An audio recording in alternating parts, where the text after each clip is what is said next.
Bismillahirrahmanirrahim. Assalamualaikum warahmatullahi wabarakatuh. Salam sejahtera bagi kita semua.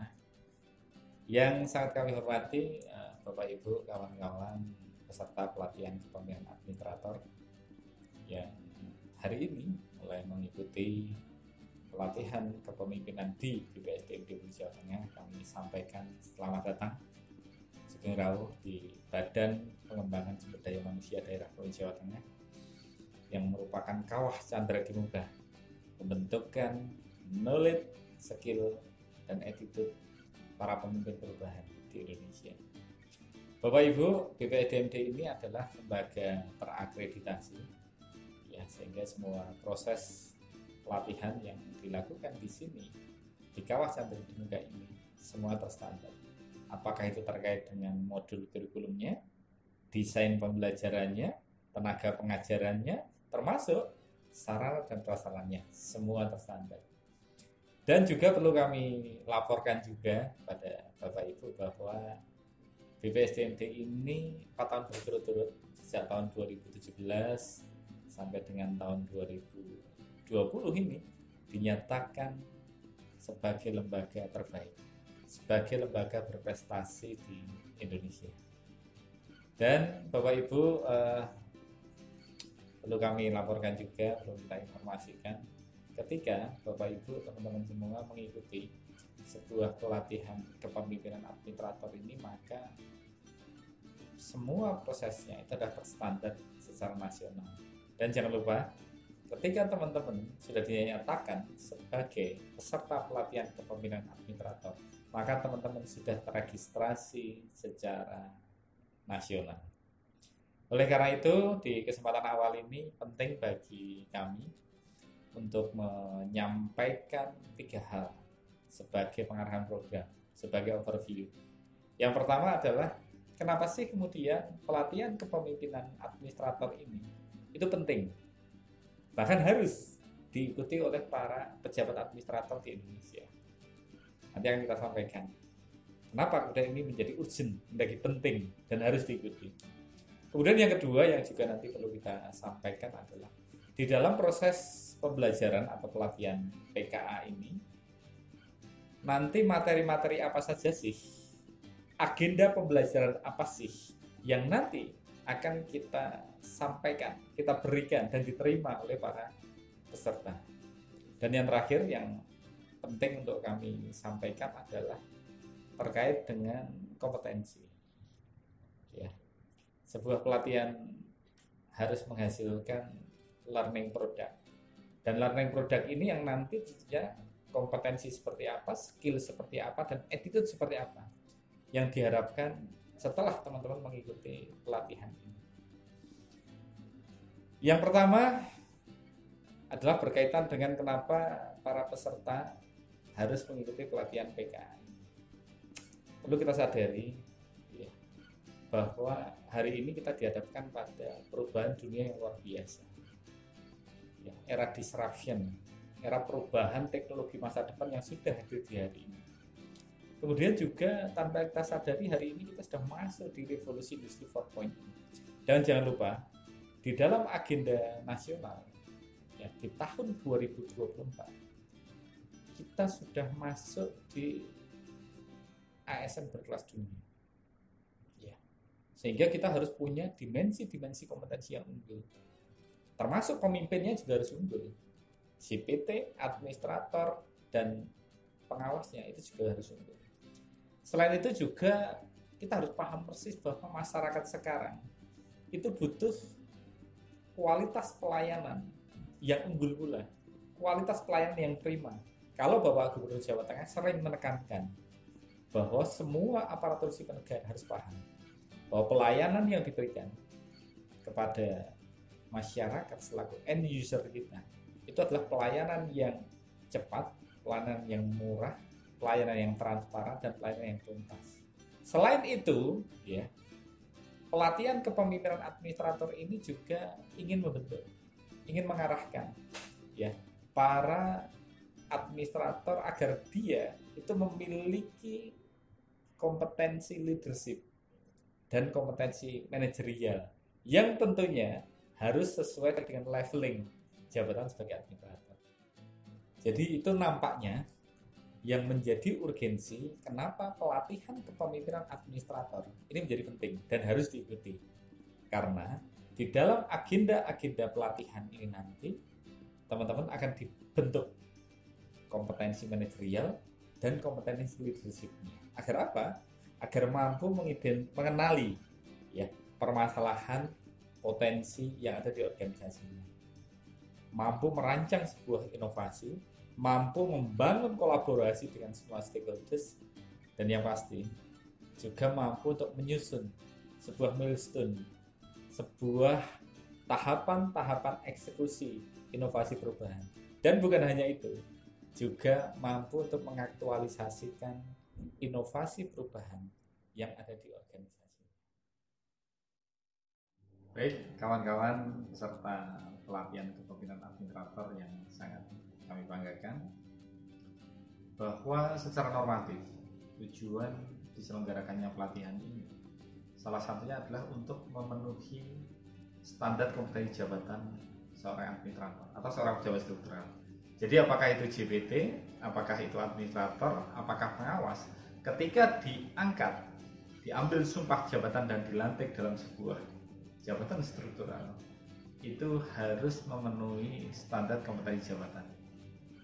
Di mana standar kompetensi jabatan yang harus dimiliki oleh seorang administrator itu dia harus punya kompetensi manajerial.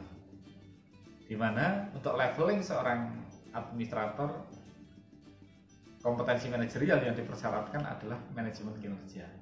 Untuk JPT itu adalah kepemimpinan strategis, kemudian untuk administrator adalah kepemimpinan manajemen kinerja, dan untuk pengawas itu adalah kepemimpinan manajemen layanan. Selain itu, pelatihan kepemimpinan administrator ini diselenggarakan juga untuk memenuhi akuntabilitas jabatan administrator, di mana akuntabilitas jabatan yang memang harus dimiliki oleh seorang administrator adalah bahwa seorang administrator itu dia harus punya kemampuan di dalam memimpin pelaksanaan kegiatan yang sudah direncanakan dengan baik. Dan bukan hanya itu, prosesnya pun juga harus efisiensi, ya, harus efektif dan sesuai dengan SOP, dan juga terjadi penyelenggaraan peningkatan kinerja secara berkesinambungan.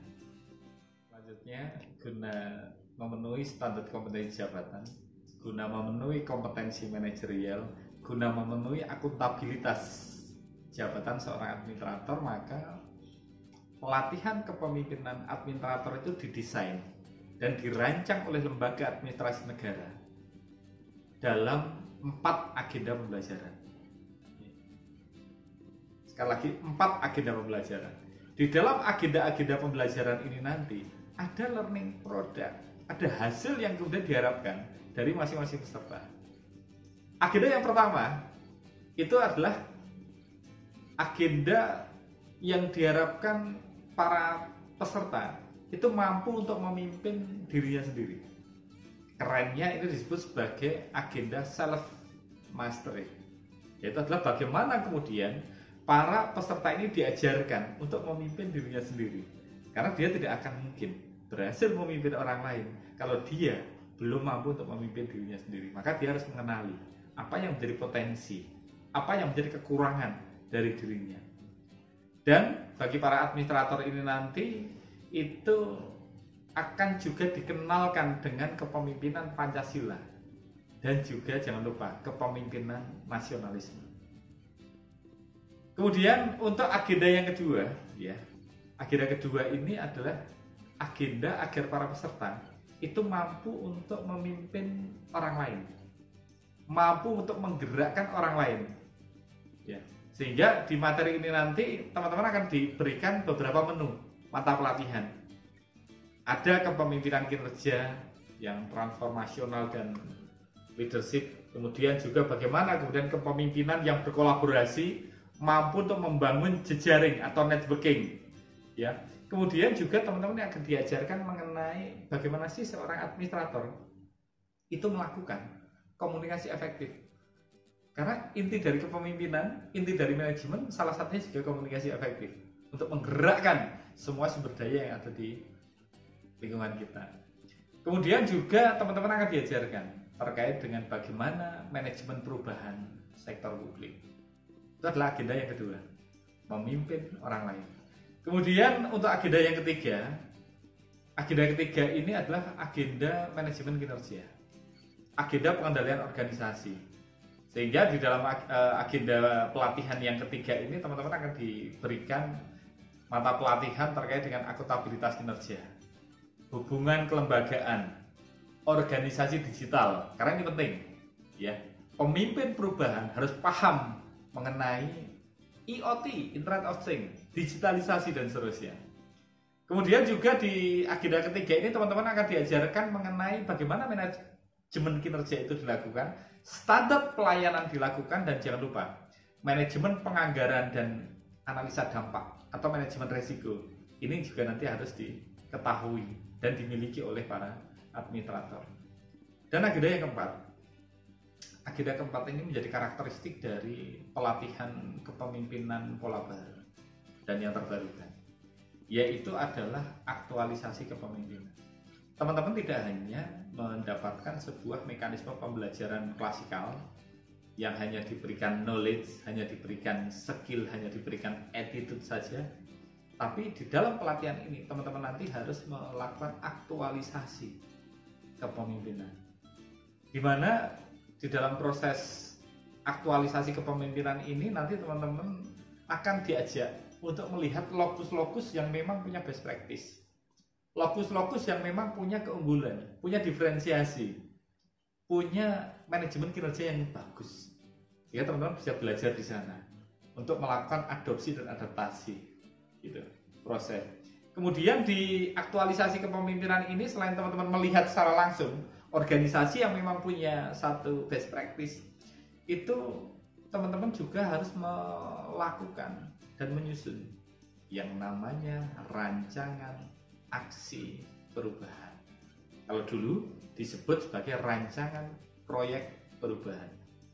Di dalam ketentuan LAM yang terbaru dilakukan proses rancangan aksi perubahan, di mana rancangan ini nanti akan berisi terkait dengan identifikasi permasalahan, inovasi, termasuk juga tahapan-tahapan kegiatan. Dan bukan hanya itu, di dalam agenda keempat ini selain teman-teman merancang, itu teman-teman juga harus mengaktualisasikan dan menyusun laporan aksi perubahan.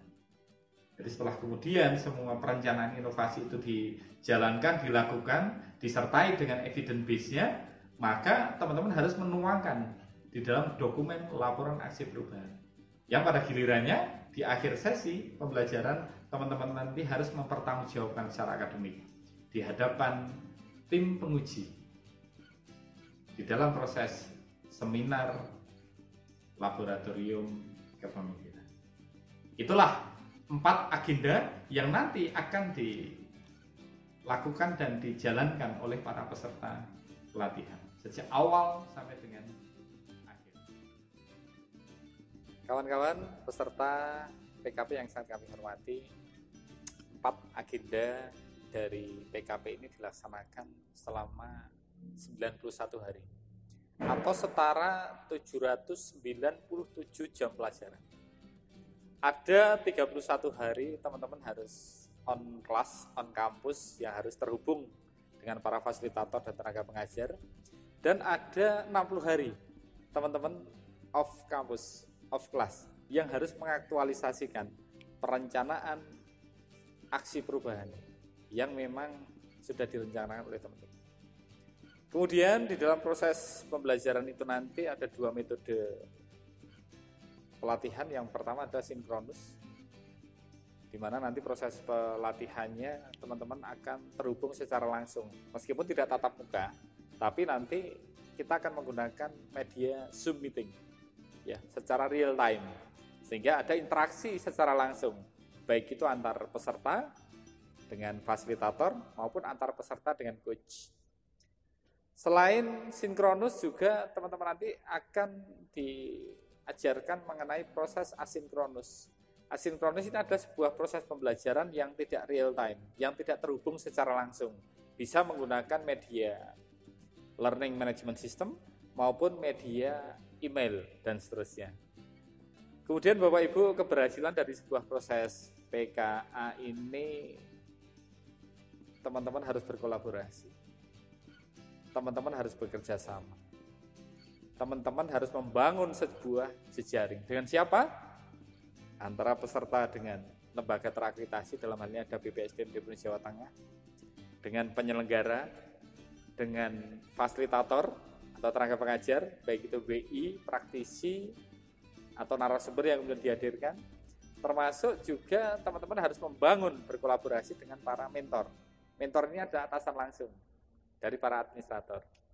Ya, jadi itu nanti yang kemudian harus dibangun satu komunikasi apik, termasuk juga dengan para coach dan tenaga penguji.